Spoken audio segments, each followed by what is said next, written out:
सत्य की तलाश में भटक रहा है। धर्म के नाम पर हजारों रास्ते बनाए गए। गुरुओं ने अलग अलग मजहबों की दीवारें खड़ी कर दी। कोई कहता है ईश्वर निराकार है तो कोई उसे प्रकाश पुंज बताता है। किसी ने शरीर को 7 चक्रों में बांटा तो किसी ने 10 द्वारों पर ताला लगा दिया। भक्ति के नाम पर दुनिया भ्रम के एक ऐसे जाल में फंस गई है जहां से निकलना नामुमकिन लगता है। लेकिन क्या जो हम सदियों से सुनते आ रहे हैं वो पूरा सच है, या फिर असली ज्ञान को हमसे जानबूझकर छुपाया गया? आज समय आ गया है उन पर्दों को उठा देने का। सदियों से ऋषियों और मुनियों के बीच ये गुत्थी अनसुलझी रही है। कोई शरीर के भीतर 7 कमल चक्रों का दावा करता है तो कोई 8 की सीमा खींच देता है। लेकिन संत रामपाल जी महाराज इन सब से परे 9 कमलों का भेद खोलते हुए कबीर सागर के बोध सागर खंड के अध्याय कबीर वाणी पृष्ठ 111 से दिखाया है कि कबीर सागर में लिखा है कि 8 कमल तो शरीर में ही है। और इतना ही नहीं, 9वें कमल से पर्दा हटाते हुए संत रामपाल जी महाराज ने सिद्ध किया कि 9वें कमल में पूर्ण ब्रह्म परमात्मा अमर पुरुष रहता है। ये कबीर सागर कबीर बानी अध्याय है कबीर सागर का 111 पृष्ठ पर पढ़ेंगे। यह देखना, ये सारे कमलों की बताते परमात्मा चले हैं। प्रथम कमल कहूँ रे भाई, 4 पंखड़ी तो ही बनाई। द्वितीय कमल ना बेहतर होई, 60 पंखड़ी उसकी है। ऐसे ऐसे बताते आगे यहाँ पर। फिर क्या बता है, 8वें कमल 10 पंखड़ी कहिए, 8वां हो गया। अब आगे क्या बताया है, प्रकाश से 9वें कमल की अवगत वाणी, अंत पंखड़ी ताकर प्राणी, तामे पूर्ण ब्रह्म अखंडा, पूर्ण परमात्मा सतपुरुष रहता, निस्वासर धरणी नहीं चंदा। अब फेल हो गया यू कि 8वां कमल अरे परमात्मा की वाणी में लिखा हो तो 9वें कमल में पूर्ण ब्रह्म भाई। दोस्तों, तमाम प्रमाणों के मंथन से अब 2 परम सत्य सूर्य की भांति चमक उठे हैं। पहला, ये मानव शरीर 7 या 8 चक्रों तक सीमित नहीं है, ये 9 दिव्य कमलों का एक अभेद्य किला है। और दूसरा, उस सर्वोच्च शिखर, उस 9वें कमल पर स्वयं पूर्ण परमात्मा का सिंहासन है। प्राचीन ऋषि मुनियों ने व्यर्थ नहीं कहा था, ये शरीर पिंड है, ये अंड है और यही ब्रह्मांड है। इस 3.5 हाथ की काया में पूरे अस्तित्व का नक्शा छिपा है। ये वो सत्य है जिसे अब तक झुठलाया नहीं जा सका। तो आइए उन अधूरे ज्ञान के पन्नों को बंद करें और खोले तत्व ज्ञान का वो अध्याय जिसे संत रामपाल जी महाराज ने प्रामाणिकता की कसौटी पर कसा है। देखिए ये प्रमाण और जानिए अपने ही शरीर में छिपे उस ब्रह्मांडीय रहस्य को। बोध सागर खंड के अध्याय कबीर बाणी पृष्ठ 111 पर 9 कमलों की जानकारी दी है, जो कि निम्न है। प्रथम मूल कमल है जिसमें देव गणेश निवास करते हैं, यह 4 पंखुड़ी का कमल है। दूसरा स्वाद कमल है, इसमें देवता ब्रह्मा सावित्री हैं, यह 6 पंखुड़ी का कमल है। तीसरा नाभि कमल है, इसके लक्ष्मी विष्णु देवता हैं, यह 8 पंखुड़ी का कमल है। चौथा हृदय कमल है, जिसके पार्वती शिव देवता हैं, यह 12 पंखुड़ी का कमल है। 5वां कंठ कमल है, जो कि अविद्या यानी दुर्गा का स्थान है, यह 16 पंखुड़ी का कमल है। फिर कबीर सागर के बोध सागर खंड के अध्याय भवतारण बोध में पृष्ठ 57 पर लिखा है, षटकमल पंखुड़ी है तीनी, सरस्वती वास पुनः तहाँ किन्ही, सप्तम कमल त्रिकुटी तीरा, दोए दल मानही बसई दोई बीरा। यह 6ठा संगम कमल त्रिकुटी से पहले है, जो सुषमणा के दूसरे अंत वाले द्वार पर बना है। इसकी 3 पंखुड़ियां हैं, इसमें सरस्वती का निवास है। वास्तव में दुर्गा जी ही अन्य रूप में यहाँ रहती हैं। इसके साथ 72 करोड़ सुंदर देवियां रहती हैं। इसकी 3 पंखुड़ियां हैं। इन तीनों में से एक पंखुड़ी में सरस्वती तथा 72 करोड़ देवियां, जो ऊपर जाने वाले भक्तों को आकर्षित करके उनको अपने जाल में फंसाती है। दूसरी पंखुड़ी में काल अन्य रूप में रहता है, मन रूप में काल का निवास है तथा करोड़ों युवा देव रहते हैं, जो भक्तमतियों को आकर्षित करके काल के जाल में फंसाते हैं। तीसरी पंखुड़ी में परमेश्वर जी हैं, जो अपने भक्तों को सतर्क करते हैं, जिससे सद्गुरु के भक्त उन सुंदर परियों के मोह में नहीं फंसते। 7वां त्रिकुटी कमल है, जिसकी काली तथा सफेद 2 पंखुड़ियां हैं।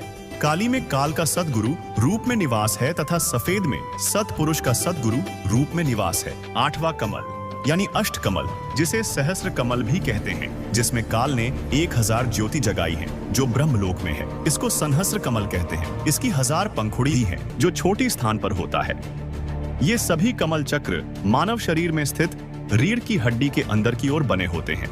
यह सिर में जो छोटी स्थान है उसको ब्रह्मांड कहा जाता है। जैसे कई ऋषियों की लीला में लिखा है कि वे ब्रह्मांड फोड़कर निकल गए। इनके सिर में तालू के ऊपर और छोटी स्थान के बीच में निशान बन जाता है। शरीर त्याग जाते हैं, वे शून्य में भ्रमण करते रहते हैं। वे ओम अक्षर का जाप तथा हठ योग करके यह गति प्राप्त करते हैं। महाप्रलय में नष्ट हो जाते हैं, फिर जीव रूप में जन्मते हैं। इस सिर के ऊपर के भाग को ब्रह्मांड कहते हैं। यह 8वां कमल ब्रह्मांड में इस प्रकार कहा है।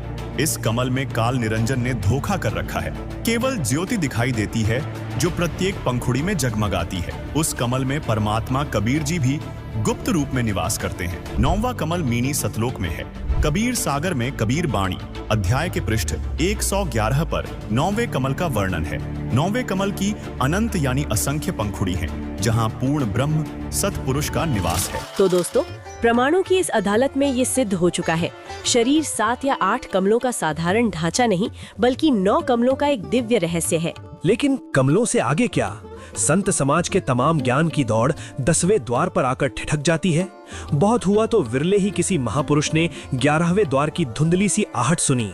किंतु ठहरिए, अज्ञान के इस सन्नाटे को चीरते हुए संत रामपाल जी महाराज ने किया है 12वें द्वार का शंखनाद, एक ऐसा गुप्त मार्ग जिससे आज तक दुनिया अनजान थी। वो कौन सी अंतिम देहरी है जिसे लांघते ही रूह काल के निरंकुश जाल को सदा के लिए काट देती है? 10, 11 या 12, आखिर क्या है मुक्ति का असली गणित? आइए सुलझाते हैं मोक्ष की इस सबसे बड़ी पहेली को। अब आपको दिखाते हैं कि 12वें दरवाजे को पार करके 12वें दरवाजे में परमात्मा है। और श्री मधु परमहंस जी सभी और दरवाजों की तो सतीथि बताते हैं। 2 कान, 2 नाक, 2 आँख और मुख, और 10वां कहते सुषुम्ना में, और 11वां वो अवस्थित नहीं है, उसका कोई स्थान नहीं है, वो सुरती में है। बता खाक है सुरती में। सुरती ने तो द्वार के अंदर से पार होना है, बोला उसका कोई अवस्था नहीं है। जैसे नाक तो सामने दिखा है, वो अवस्थित नहीं है। कुछ हो का किसी ने पता तो अवस्थित हो। अब 12वें द्वार को पार करके हंस पार होगा। 11वां तो इस परब्रह्म के लोक में यानी अक्षर पुरुष के लोक तक सीमित है। 12वें में सतपुरुष के लोक में जाएगा। देखिएगा कबीरपंथी शब्दावली, ये है कबीर आश्रम आचार्य परमार्थी वैद्य भारत पथिक स्वामी श्री गुलानंद विहारी निर्मित मुद्रक एवं प्रकाशक खेमरा श्री कृष्णदास, अध्यक्ष वेंकटेश्वर प्रेस, खेमरा श्री कृष्णदास, मुंबई। अब यहाँ देखें, अब इसके हम आपको 816 पृष्ठ पे ले चलते हैं। 816 पृष्ठ ये है कबीरपंथी शब्दावली 816 पृष्ठ पे। यह सारा कुछ बताते हुए अब नीचे आ जाते हैं। 10 दरवाजा प्रगट है, 10 दरवाजा तो प्रगट है, और 4 कुलफ लगाए। कुलफ माने ताले, लॉक लग रहे 4 गेटों पे, 4 रस्तों पर। 2 दरवाजा उगड़े हंसा सच पाए। इन 10 से आगे ये 2 दरवाजे उघरे और है अलग से, तो तब हंसा सच पाए जब सतलोक में जाएगा। अब आदरणीय कबीर साहब की एक वाणी है कि एक पारख मूल एकोत्तर ग्रंथ है, उसे सुना रहा हूं आपको। सतनाम बजो मन मूर्ख, क्या जड़ जन्म गवाऊ हो, सतनाम सुमरो निस्वासर। सतनाम का दिन रात स्मरण करो और निस दिन सुरत लगाओ हो। 12 दर ऊपर बसे मुराबालम, तावा ध्यान लगाओ हो। इंगला पिंगला सुषमन सौदो ध्रुव मंडल उठदाओ हो। लागी रहे सुरत की डोरी सुन में शहर बसाओ हो। तिरकुटी घाट जहाँ मेघ बरसे बिना बूंद झड़लाओ हो। और दामनी दरवे और दमनी चमके अजब रूप दर्शाओ हो। उस असली रूप को, अजब रूप को देखो। बंक नाल सट चक्कर भेदो और मूल मंत्र राखो हो। बंक नाल सट चक्कर साधो और मूल मंत्र पढ़ राखो हो। इन कमलों से निकलने के 5 नाम हैं, आपको दिए जाते हैं। जो करने नो दीदार मेल में प्यारा है, उसमें पहले 5 कड़ियों में वही मंत्र हैं। फिर कहे मकर तार ऊपर निरखो, मकर तार के ऊपर निरखो। अर्ता पर गुड़ी उड़ाओ हो, सोडस पत्री मंझे त्रिवेणी, आनंद हो के जागू हो। और कह कबीर मिले गुरु पूरा, तब ये परिचय पाओ हो। अपनात्मा आदरणीय गरीबदास साहिब जी को भी परमात्मा ऐसे लेकर गए थे सतलोक में, जैसे आदरणीय धर्मदास साहिब जी को लेकर गए। तो उन्होंने परमात्मा का ऊपर परिचय देखा कि वही रूप ज्यों का त्यों, और सतलोक में भी यही परमात्मा कबीर जी जो नीचे आए थे गरीबदास जी को मिले थे। और ऐसे ही आदरणीय रामानंद जी को परमात्मा सचखंड सतलोक लेकर गए थे। तब आदरणीय रामानंद जी साहब ने कहा था, दो ठौड़ है एक तू भया एक से दो। और गरीबदास जी ने फिर ये वर्णन किया हुआ है इन दोनों की वार्ता का। रामानंद कहे, हम कारने तुम आए हो मगजो। ऐसे दादू साहब जी को लेकर गए थे सतलोक में। उन्होंने जब देखा सतलोक में कबीर परमेश्वर सामने देखा और जिंदा महात्मा, तब कहा था, जिन मोह को निज नाम दिया, सार नाम जिसने दिया, सोए सतगुरु हमार, दादू दूसरा कोई नहीं, कबीर सिरजनार। फिर आदरणीय गरीबदास साहब जी ने कहा कि अनंत कोट ब्रह्मांड का एक रति नहीं भार, और सतगुरु पुरुष कबीर हैं, कुल के सिरजनार, ये स्वयं परमात्मा है।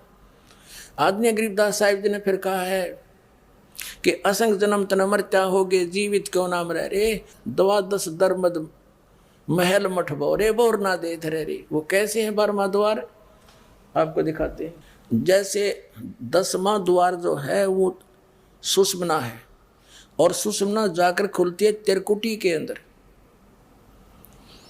अब त्रिकुटी से आगे फिर 3 रास्ते बन जाते हैं। सामने वाले रास्ते पर ब्रह्मरंध्र कहते हैं, उस पर लोक लगा रखा काल ने, कोई नहीं जा सकता वहां से। फिर क्या बताया परमात्मा ने कि वो जो 10वें द्वार से आगे स्टार्ट होते हैं वो लोक हैं। इस काल ने 4 लोक लगा रखे हैं अपने ही लोक में। उसके बाद जो है 11वां दरवाजा परब्रह्म यानी अक्षर पुरुष के लोक में प्रवेश होता है, और 12वां दरवाजा जाके खुलता है सतलोक के अंदर। ये देखना, ये एक ब्रह्मांड है, इसके अंदर ये सब लोक है। नीचे के 7 लोक, ये नीचे के 7 लोक हैं, और ये सारे लोक विष्णु का लोक, शिव का लोक, ब्रह्मा का लोक, और ये स्वर्ग वगैरह ये सारे आ जाते हैं। ये गुप्त स्थान है इस काल ने बना रखा। इसी ब्रह्मांड में परमात्मा कबीर जी का भी एक गुप्त स्थान है, जिनका इनको भी नहीं पता, इस काल को भी नहीं पता इस स्थान का। तो इसके बाद क्या होता है, जैसे ये एक ब्रह्मांड है, ऐसे ऐसे 21 ब्रह्मांड है इस काल के। 21, ये समझो ये 21 ब्रह्मांड है। ये तो देखा था आपने। अब ये एक गेंद सी समझो, ये ऐसे 5 ब्रह्मांडों को एक ग्रुप बना रखा महाब्रह्मांड का। ये 20 हो गए, 21वां ये स्थान है इसका। तो इसने क्या कर रखा है कि यहां इसने, ये है 11वां दरवाजा जो 21 ब्रह्मांड को पार करना होगा। यहाँ काल स्वयं रहता है, इसकी तपस्या है, यहाँ पर एक स्वयं रहता है, कोई निकल ना जाए इससे। अब ये रास्ता कहाँ खुलता है, ये 21 ब्रह्मांड का। ये काल के 21 ब्रह्मांड है, और एक ब्रह्मांड में ये आपको स्थिति दिखा दी थी, ब्रह्मा विष्णु महेश के लोक, और 21 ये सारे 96,000 बेगवाल और ये सारे। अब ये सारा मिलाकर भी एक निरंजन का लोक कहलाता है, ये सारा 21 ब्रह्मांड का। अब ये स्थिति है कंप्लीट। ये 21 ब्रह्मांड तो काल के, ये वाले सरपुरुष भी कहते हैं इसको, ये वाले। और ये है अक्षर पुरुष यानी परब्रह्म अक्षर पुरुष के 7 शंख ब्रह्मांड है, 7 शंख ब्रह्मांड। ये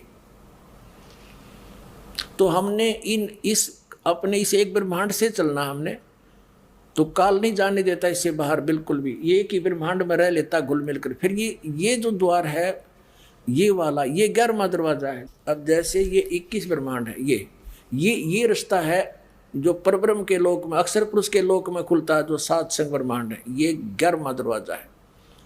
ये 11वां दरवाजा यहाँ खुलता है परब्रह्म के लोक में। यहाँ देखना, ये अब कंप्लीट है।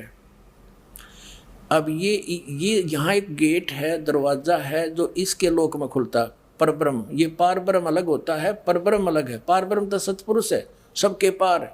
पर माने इस ब्रह्म से नेक्स्ट ब्रह्म, इस परब्रह्म इसमें खुलता है। ये है 11वां दरवाजा और ये है 12वां। यहाँ से जो 12वें दरवाजे में सतलोक में प्रवेश करते हैं। द्वादश मध्य महल मठ बोरे बहुर ना दे धरे रे।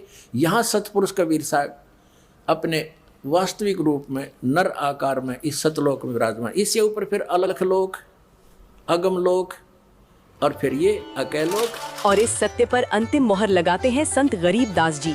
पुनः कहते हैं, गरीब एकादशी अयोग है, द्वादश दर है सार, द्वादश दर मध्य मिलाप है, साहिब का दीदार। दोस्तों, इतिहास गवाह है सन 1727 का वो महान वर्ष जब स्वयं कबीर परमेश्वर जिंदा महात्मा के रूप में प्रकट हुए और संत गरीब दास जी को वो तत्व ज्ञान दिया जो वेदों से भी परे था। भक्त के अटूट आग्रह पर परमेश्वर ने उनकी रूह को शरीर के पिंजरे से आजाद किया और शुरू हुई ब्रह्मांड की सबसे अद्भुत यात्रा। पलक झपकते ही रूह ने उड़ान भरी। एक ही ब्रह्मांड में देव गणेश, ब्रह्मा, विष्णु और शिव जी के लोकों को पीछे छोड़ते हुए श्री देवी दुर्गा के लोक और ब्रह्म लोक का नजारा किया। लेकिन यात्रा यहाँ रुकी नहीं। रूह ने 10वें द्वार यानी ब्रह्मरंध्र को पल भर में पार किया। ब्रह्म काल के 21 ब्रह्मांडों की सीमा लांघी और 11वें द्वार को भेद कर प्रवेश किया अक्षर पुरुष के उस विशाल साम्राज्य में जहाँ 7 शंख ब्रह्मांड मौजूद थे। जिंदा बाबा रूप में कबीर परमात्मा ने न केवल वो लोक दिखाए बल्कि अक्षर पुरुष से रूबरू भी करवाया। और फिर आया वो क्षण जिसकी कल्पना भी असंभव है। परमेश्वर उन्हें ले गए अक्षर पुरुष के लोक की अंतिम सीमा पर, 12वें द्वार के सामने। जैसे ही वो द्वार खुला, सत्य लोक का अलौकिक प्रकाश फूट पड़ा। सामने था वो श्वेत गुंबद और उसके मध्य सिंहासन पर विराजमान थे परम अक्षर ब्रह्म सतपुरुष। तेजोमय श्वेत नर रूप जिनके शरीर के एक रोम से इतना प्रकाश निकल रहा था जिसके आगे करोड़ों सूर्य और करोड़ों चंद्रमाओं की रोशनी भी फीकी पड़ जाए। दोस्तों, इन अकाट्य प्रमाणों और आंखों देखी गवाही से ये शीशे की तरह साफ हो जाता है कि धर्म गुरुओं, पंथ प्रवर्तकों को न तो कमल चक्रों का ज्ञान है और न ही मुक्ति के 12वें द्वार का पता। सत्य केवल एक है और वो अब आपके सामने है, जो कि संत रामपाल जी महाराज ने अपने सत्संगों में उजागर किया है। दोस्तों, युगों युगों से काल का पहिया घूम रहा है और उसके साथ चल रही है एक ही अंधाधुंध परंपरा। एक बार माथा टेको, एक बार नाम लो और समझो काम हो गया। लाखों आए, करोड़ों गए, पर क्या उस एक बार की नाम दीक्षा से किसी ने जन्म मरण के चक्र को तोड़ा? नहीं। आज संत रामपाल जी महाराज ने इस सदियों पुरानी रीत की आंखों में आंखें डालकर चुनौती दी है। सत्य ये है कि मोक्ष कोई खेल नहीं, ये एक विज्ञान है। और संत रामपाल जी ने 3 चरणों की अनिवार्यता के रहस्य से पर्दा उठाया है। ये 3 बार की दीक्षा केवल शब्द नहीं बल्कि मोक्ष का कंप्लीट पासवर्ड है। जिसे दुनिया भूल चुकी थी उसे संत रामपाल जी ने फिर से उजागर किया है। देखिए, दीक्षा का जो प्रोसेस है वो 3 बार में पूरा होता है। कबीर परमात्मा जी का आदेश है कि जो पूर्ण गुरु होगा वो 3 बार में दीक्षा कर्म को पूरा करेगा।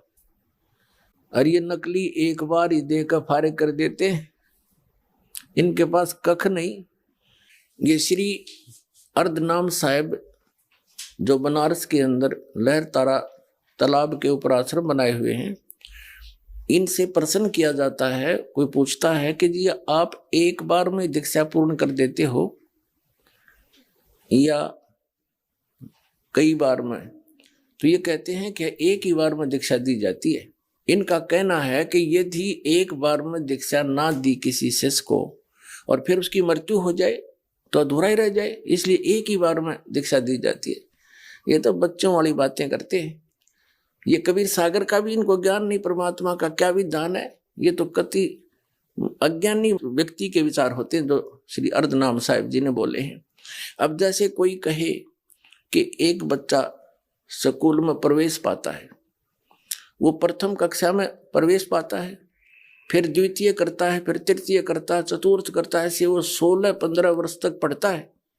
और कोई ये कहे कि इसको हम तो एक ही बार में बीए करा देते हैं, क्या पता फिर ये जीवित रहे या नहीं रहे। कोई ज्ञान है इनका, नकलियों का, डुप्लीकेट सारा ज्ञान दुनिया को भ्रमित करे बैठे। ऐसे विचार हैं जैसे बालक भी नहीं बोले। और देखिए कबीर सागर के अंदर प्रमाण है कि 3 बार में दीक्षा पूर्ण होनी चाहिए, वही परम संत है। देखिए आपके सामने दिखाते हैं। अब ये कंसेप्ट क्लियर करते हैं कि ये कहाँ प्रमाण है कि 3 बार में दीक्षा पूरी होनी चाहिए। ये पवित्र कबीर सागर के अंदर अमर मूल नामक एक चैप्टर है, उसके 265 पृष्ठ पर लिखा है। अब आपके रूबरू करते हैं। देखिएगा, ये है कबीर सागर, संपूर्ण 11 भाग, खेमराज श्री कृष्ण दास प्रकाशन बंबई, संपूर्ण 11 भाग। अब आगे दिखाते हैं आपको। प्रथम खंड कबीरपंथी भारत पथिक स्वामी युगलानंद विहारी द्वारा परिष्कृत, मुद्रक एवं प्रकाशक खेमराज श्री कृष्ण दास, अध्यक्ष श्री वेंकटेश्वर प्रेस, खेमराज श्री कृष्ण दास मार्ग मुंबई। इतने। ये है अमर मूल 264, अमर मूल हम 265 पे पढ़ेंगे और ये 265 पृष्ठ है। बोध सागर का साहिब कबीर वचन।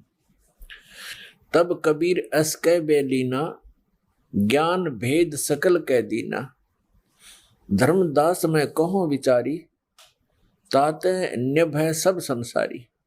अब धर्मदास जी को परमात्मा बता रहे हैं कि अब मैं तुझे सभी संसार के साधकों के लिए आवश्यक जो वस्तु है, ज्ञान है, वो बता रहा हूं, इससे ही सबका कल्याण होगा। देखिएगा, प्रथम शिष्य ओहे जो आई, ताके पान देव तुम बाई। यानी प्रथम बार जब आवे तो उसको पान देना है। पान मीन पेय पदार्थ के द्वारा प्रथम मंत्र देना है।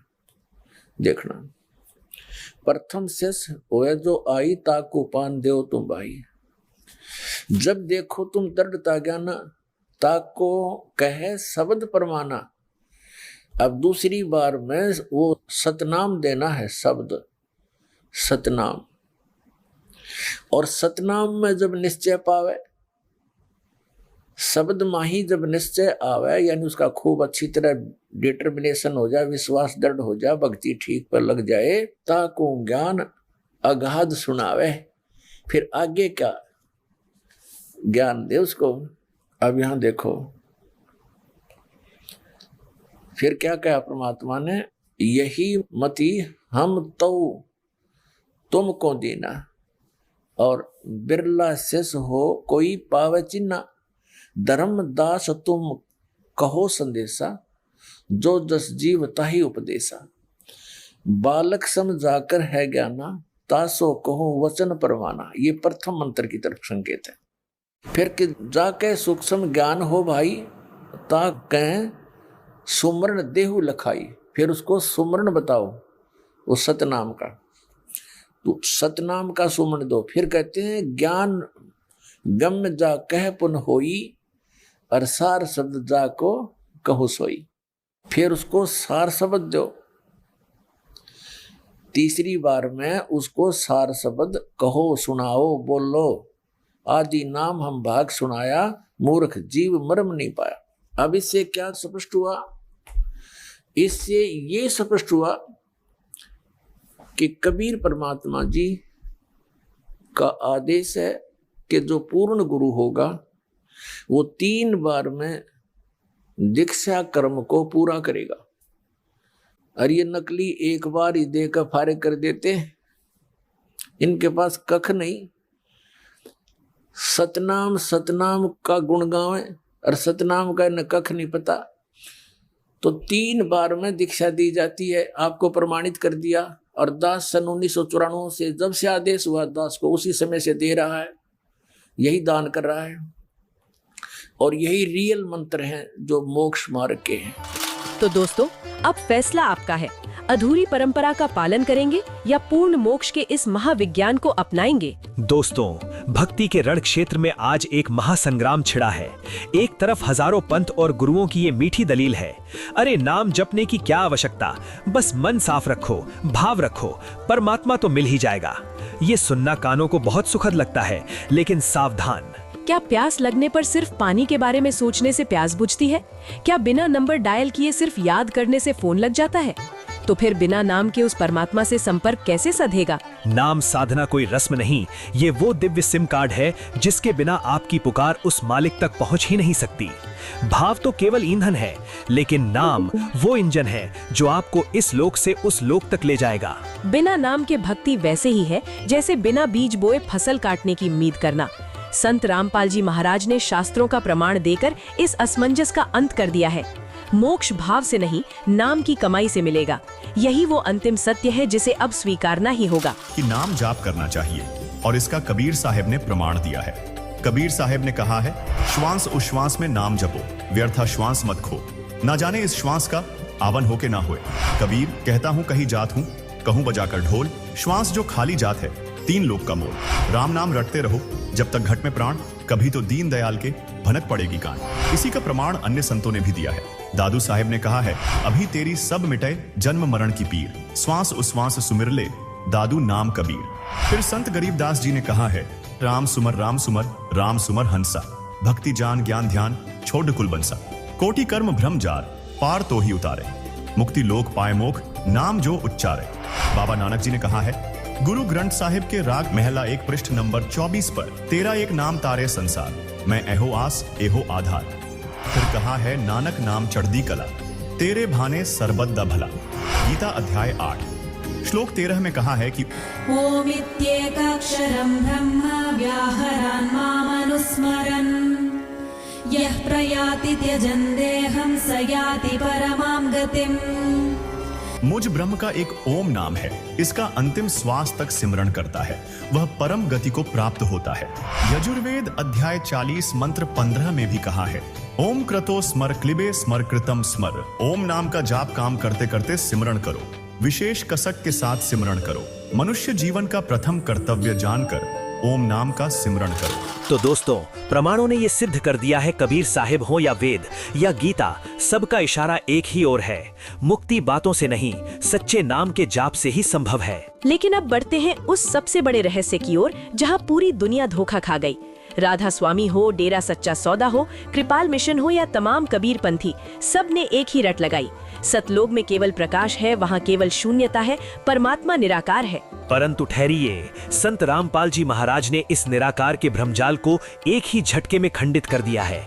उन्होंने ललकार कर कहा है, सतलोक कोई खाली मैदान नहीं, कोई गैस का गुब्बारा या मात्र तेजपुंज नहीं, वो एक भव्य साम्राज्य है। वहाँ सृष्टि है, वहाँ जीवन है, और सबसे बड़ी बात, वहाँ सिंहासन पर विराजमान विधाता निराकार नहीं, साकार है। जैसे हम और आप है, वैसे ही परमात्मा का भी स्वरूप है।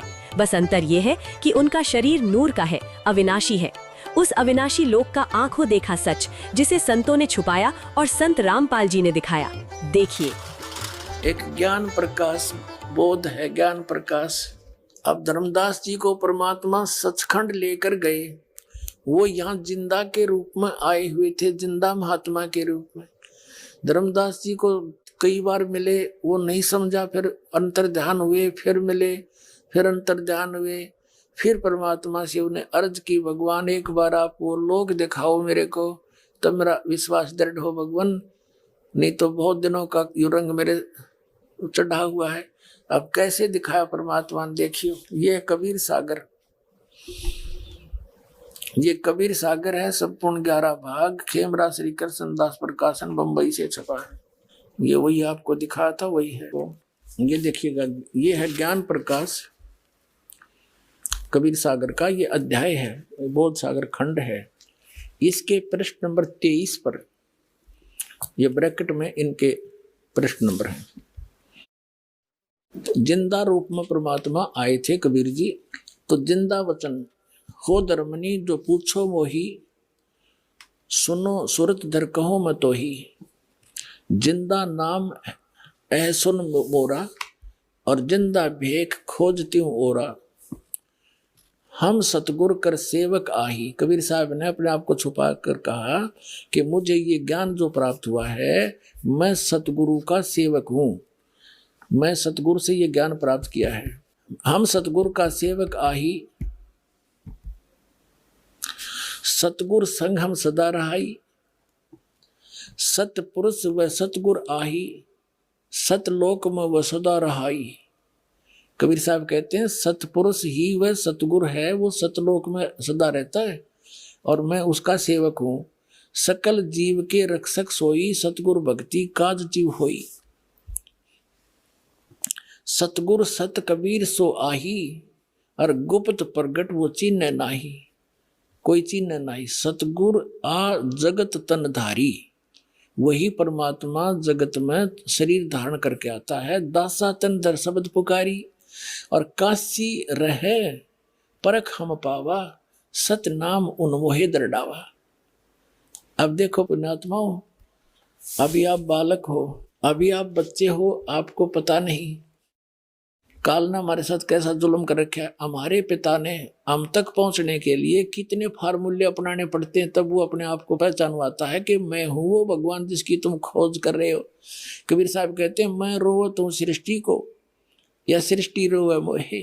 गरीबदास हमारे वियोग को समझ नहीं सकता कोई, ये तो मुझे ढूंढ रहे हैं। हे सुखदाई परमात्मा, हमारा संकट दूर करो, हमें जन्म मरण से छुटवाओ, हमारे सुख दो, बच्चों की रक्षा करो। जो भक्षकता को रक्षक जाना, जो न खावे उसको ये भगवान मान रहे, और उन्हीं के पुत्र काल के पुत्र हैं श्री ब्रह्मा, श्री विष्णु, श्री शिव जी, इसको ये भगवान मान के पूजे। जो भक्षकता को रक्षक माना, और जो रक्षक उससे फिर दीवाना।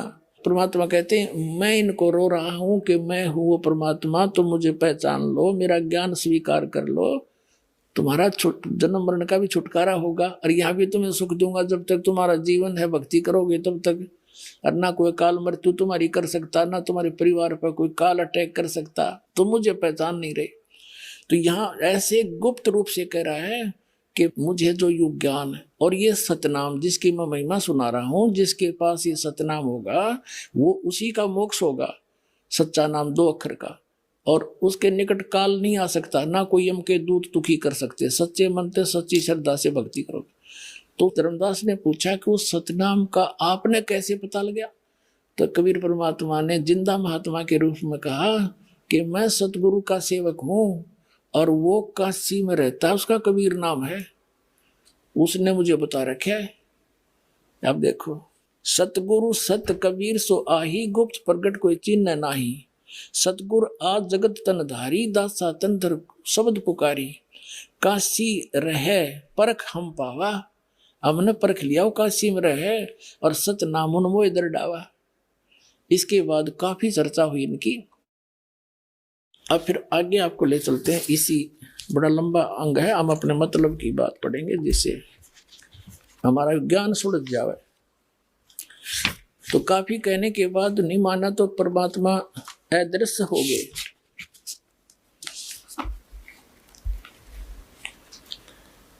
ये देखिएगा प्रश्न नंबर 55 पे आ गए हम।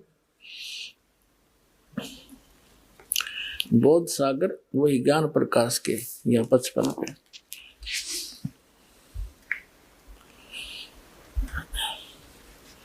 हे प्रभु, धर्मदास जी कहते हैं हे प्रभु अवगत लीला तुम्हारी, हम हैं कीट जीव बिचारी। सतलोक तुम वर्ण सुनावा, शोभा पुरुष हंसन सतबावा। और कैसन देश राज वो आही, वो कैसा देश है, कैसा राज है। चित इच्छा प्रभु देखण ताही, उसकी देखण ने मेरे चित्त में इच्छा हुई है। सतगुरु वचन परमात्मा कहते हैं धर्मदास ये निर्घनी काया, यही तन पुरुष दर्श की मिपाया। तन ठीका जब पूरा वो आई, सतलोक तब देखो जाई। परमात्मा कहते हैं इस गंदे शरीर में क्यों कर देखेगा उस परमात्मा ने। जब तेरा शरीर का ठीक का समय पूरा हो जाएगा, तेरा अंत समय होगा, शरीर छोड़ कर जब जागा, सतनाम का जाप करता हुआ सतलोक ने देख लेना वहां जा करके। धर्मदास वचन, धर्मदास गए चरण निहोरा, हे प्रभु तिरखा मिटाओ मोरा। चरण टेक प्रभु बिनु वो तो ही, पुरुष दर्श बिनो कल नहीं मोही। एक बार उस परमात्मा के दर्शन कराई दो मुझे, मेरे को चैन नहीं उसके बिना। तो परमात्मा गुप्त हो गई। गुप्त बहे प्रभु अवगत ताता, धर्मदास मुख आवन बाता। एकदम अंतर ध्यान हो गए और धर्मदास एकदम अचरज में पड़ गया, मौन हो गया। मैं मतिहीन को मति मुह लागा, मोहे सम कोई जग आई अभागा। मैं मूर्ख प्रतीत न कीना, अस साहिब के मैं नहीं चीना। अब कौन विधि दर्शन पाऊं, दर्शन बिन मैं प्राण गवाऊं।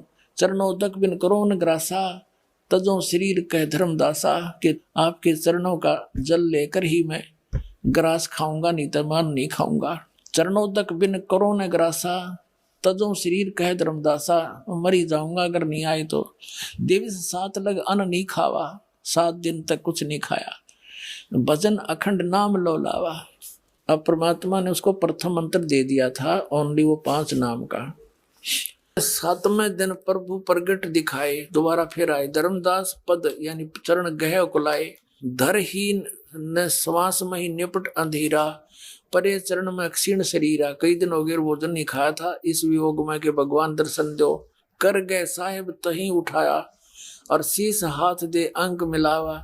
धर्मदास चरणोदक लीना, चरण पखार आसमन कीना। यानी कबीर साहिब के चरण धो करके धर्मदास जी ने पिए। अब क्या बोला, अब हम 57 पृष्ठ पर आ गए, वो 56 पे पढ़ा था, 57 पे। अब क्या कहते धर्मदास वचन, हे प्रभु चिंता गण करू मेरा, पुरुष दर्श देव करो निहोरा। आपका अगर हाथ जोड़ू हो, न्योड़े काटू हो, मेरे को एक बार परमात्मा के दर्शन करा दो। परमात्मा को कहने लगे जिंदा महात्मा में, धर्मदास यो हठ का करहु, और सुनो शब्द शीश पर धरहु। मैं जो कहूँ उसने सिरोधार्य कर ले, सारी साची कह रहा हूं मैं। हमरे गहे पुरुष पे जाही, बिन गहे तहा जान न पाही। मैं जो कह रहा हूं मेरे इस मंत्र न जाप करे, इसको लेकर ही तू वहां जाएगा। फिर सारा कुछ बता करके धर्मदास चित बहुत सकाने, चरण टेक वो विनती ठाने। घनी प्रार्थना करी, तब लीला बहुत हम देखा, पुरुष दर्श बिन रह ही रेखा। कि भगवान के परमात्मा के दर्शन करे बिना मेरा मन में दोष बनाए रहेगा परमात्मा। जो किंकर पर हो दयाला, तो छिन में होए गत उर्साला। अब परमात्मा जो सतगुरु रूप में आए थे कबीर जी, अब क्या बताते हैं, धर्मनी परमात्मा वचन यानी सतगुरु वचन। कबीर साहब वहां सतगुरु रूप में आए हुए थे, वही परमात्मा है। धर्मनी जो ऐसो चित कीना, तन तद चलो लोक परवीना। ये शरीर छोड़ो और चलो मेरे साथ, परमात्मा ले चले। राखे तन गौन ले हंसा, वो शरीर तो छुपा दिया धर्मदास का। अर्ता पहुंचे जहाँ किले संसा, यानी सब संसों का नाश हो जाए वहां ले गए। लवन एक में पहुंचे जाई, एक अक्षर में सतलोक पहुंच गए। दोनों जने परमात्मा और धर्मदास। अवगत लीला लखे को भाई, शोभा लोक देख सुख माना। उदित असंख शोषी और भाना। वो लोक इतना चमत्कार, वो लोक की भी वह भूमि भी बहुत तेजों में है। और देखो अब हम आगे 58 पृष्ठ पर, ज्ञान प्रकाश। जित देखे तित जगमग झलकाही, देखत छकित बहे ही अमाही। द्वारपाल हंस जो रहिया, ताम हंस एक हंस अस्कैया। है अब देखो जो परमात्मा के उस लोक, उस जहां भगवान उस रहते हैं बहुत बड़े गुम्बज में, उसके आगे द्वारपाल खड़ा था। और उस द्वारपाल को परमात्मा ने स्वयं ही संकेत किया कि इसको दर्शन करा दो भगवान के, धर्मदास को। और पिछली साइड से जाकर मालिक खुद विराजमान हो गए उस सिंहासन पर जो उनका अपना है। ये देखो अब द्वारपाल है, वो बिंदु थोड़ा है द्वारपाल है, वो तो द्वारपाल तो द्वारपाल हो है, पहरेदार। द्वारपाल हंस जो रहिया था, मैं एक हंस अस कहिया। द्वारपाल ने फिर एक हंस से कहा, और व्यक्ति वहां पुण्यात्मा थे उसको, भगत को, यही संशय तुम जाओ लिवाई। ये हंस है, संस ने, यही हंस ही तुम जाओ लिवाई। और पुरुष दर्श दे आनु भाई, इसको भगवान के दर्शन करा लाओ धर्मदास को। चले लिवावे पुरुष पे जब ही, जज की हंस बहुत आए तभी गणे भगत इकट्ठे हो गए। जब धर्मदास वहां पहुंचे, और करत कोलाहल मंगल चारा, शोभा बहुत अंग अपारा। अनसन शोभा कहाँ बताऊं, धर्मदास कह रहे हैं उन वहां के भक्तों की के शोभा बताऊं, कुछ प्रभाव सोवर्ण सुनाऊं, थोड़ा बहुत बताता हूं। रतनमाल गरीब शोभत हंसा, गरीब माने गर्दन में उनका रत्नों की माला थी, वहां जो भक्त है सतलोक में। और मणिमाल किमी करो प्रशंसा, जगमग दे हंस कर ही अमर चीर बहु शोभा धर ही। अमर शरीर, अमर चीर वस्त्र भी वहां के अमर हैं, वो पहने हुए थे। और उड़ राख चिकुर शोभा छवि छावे, रवि कार तार रोम छवि छावे। कहते हैं हंस भाल शोभा के मैं कहूँ, उन हंसों के माथे की शोभा के बताऊं। सोडस चंद्र भाल छवि लहू, उन वहाँ सतलोक में जो मनुष्य शरीर में रहते हैं व्यक्ति, उनके माथा इतना चमका जैसे 16 चंद्रमाओं का प्रकाश और उन्हों का बूंद सी है। ये देखो सोडस चंद्र भाल, भाल माने माथे पे, छवि लहू हंस कांति प्रतिरोम प्रकाशा, उस वहाँ के हंसों के प्रत्येक रोम क्या कितना प्रकाश है। हीरा मणि उदित रोमांसा, यानी हीरे मणि जैसे उनके रोम है, बाला की शोभा है। और कोटिक विध्वंसन छवि मोहा, देह घ्राण शोभा अमी ग्रोहा, देह भी उनका शरीर भी है, ग्रहण माने नाक की शोभा भी बहुत अच्छी है। सोडस रवि हंसन